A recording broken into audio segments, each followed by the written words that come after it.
ఇక breaking news చూస్తున్నాం. సర్పంచ్ ఎన్నికలకు రంగం సిద్ధమైంది. మంగళవారం సాయంత్రం రాష్ట్ర ఎన్నికల సంఘం షెడ్యూల్ ను విడుదల చేసింది. 3 విడతల్లో ఎన్నికలు నిర్వహించబోతున్నట్లు పేర్కొంది. ఇక మొదటి విడత పోలింగ్ వచ్చే నెల 11, రెండో విడత 14న, మూడో విడత 17న జరగనుంది. ఇక ఇదే అంశంపై మరింత సమాచారాన్ని మా ప్రతినిధి రామకృష్ణ అందిస్తారు. చెప్పండి రామకృష్ణ, అప్డేట్స్ ఏంటి? దేవిక స్థానిక సంస్థలకు సంబంధించి ఎన్నికల నోటిఫికేషన్ నగరం మోగిందని చెప్పుకోవచ్చు.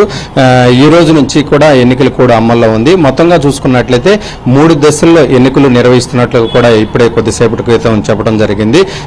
11, 14, 17వ తారీఖు మధ్యలో ఫేజ్ 1, ఫేజ్ 2, ఫేజ్ 3కి 2 డేస్ గ్యాప్ ఇచ్చి దానికి సంబంధించి కూడా నోటిఫికేషన్ రిలీజ్ చేయడం జరిగింది.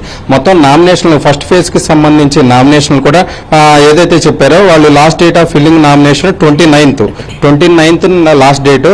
ఫస్ట్ ఫేజ్ వచ్చేసరికి అది విత్ డ్రాల్ వచ్చేసరికి 2nd, 12th December 2nd last with draw ఉంటుంది. ఫైనల్ లిస్ట్ క్యాండిడేట్స్ ఎవరైతే ఉంటారో అది 3rd ఫైనల్ చేస్తారు. పోలింగ్ వచ్చేసరికి డేట్ ఆఫ్ కౌంటింగ్, పోలింగ్ కూడా అదే రోజు ఉంటుంది, కౌంటింగ్ కూడా అదే రోజు ఉంటుంది. ఉదయం 7 గంటల నుంచి సాయంత్రం మొత్తం కూడా పోలింగ్ చూసుకున్నట్లయితే 1 వరకు ఉంటుంది. 7 నుంచి మధ్యాహ్నం 1 o'clock వరకు పోలింగ్ ఉంటుంది.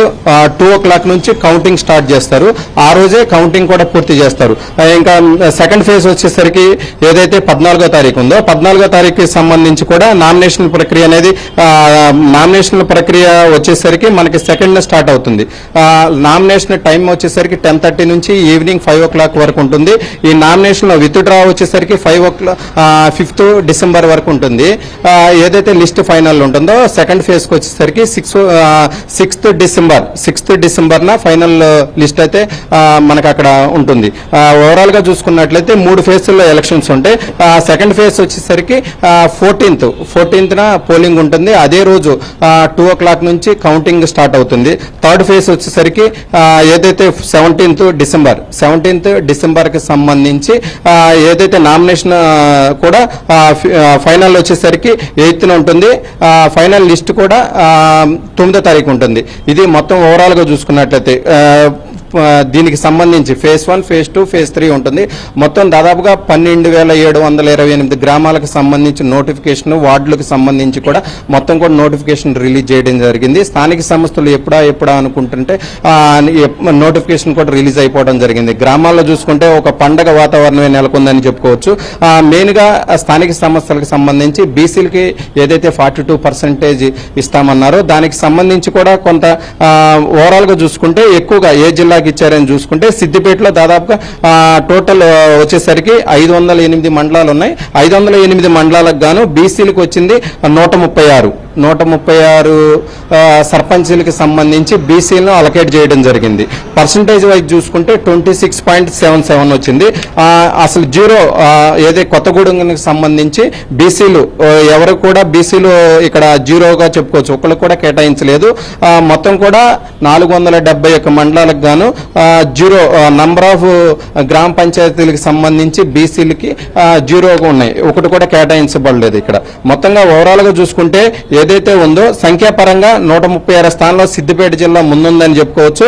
పర్సంటేజ్ పరంగా కూడా 27.45 జోగులాంబ గద్వాల్ జిల్లా ఫస్ట్ ప్లేస్ ఉంది. పర్సంటేజ్ వైజ్ గా చూసుకుంటే 7 జిల్లాలో బీసీ రిజర్వేషన్లు 10% మించలేదు. ఓవరాల్ గా చూసుకుంటే మొత్తం జిల్లాల వారీగా చూసుకున్నట్లయితే ఇది నోటిఫికేషన్ కి సంబంధించి.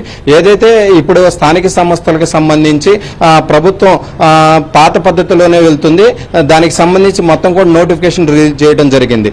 ఏదైతే ఎంపీటీసీ జిల్లా పరిషత్ ఏవైతే ఉంటాయో వాటికి సంబంధించి బీసీలకు ఇచ్చిన హామీ ఏదైతే ఉందో 42% అది వచ్చే తర్వాతే దానికి సంబంధించి ఎలక్షన్ కూడా వెళ్ళాలి. ప్రస్తుతానికైతే ఏదైతే మార్చిలో 3,000 కోట్లు ఇది ఉందో బడ్జెట్ కి సంబంధించి సెంట్రల్ గవర్నమెంట్ నుంచి నిధులు రావాల్సి ఉందో దానికి సంబంధించి వెంటనే ఎలక్షన్ జరపాలని నేపథ్యంలోనే ఇప్పుడు ఎలక్షన్ జరుపుతున్నట్టుగా కూడా గవర్నమెంట్ జరుపుతున్నటువంటి వాదన కూడా ఇలాగే ఉంది. బీసీ సంఘాల నుంచి అయితే కొంత వ్యతిరేకత ఉంది.